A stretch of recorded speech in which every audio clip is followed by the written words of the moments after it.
Welcome to our channel.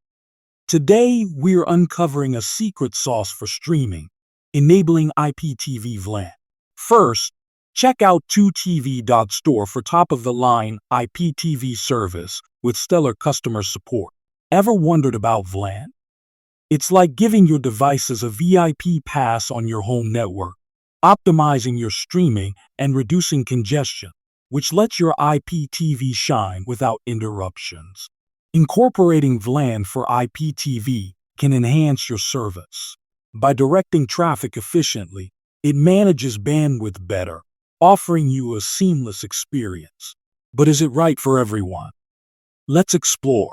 Before diving into setup, understand if it's necessary. Analyze your network's performance. If streams lag or buffer, VLAN could be your solution.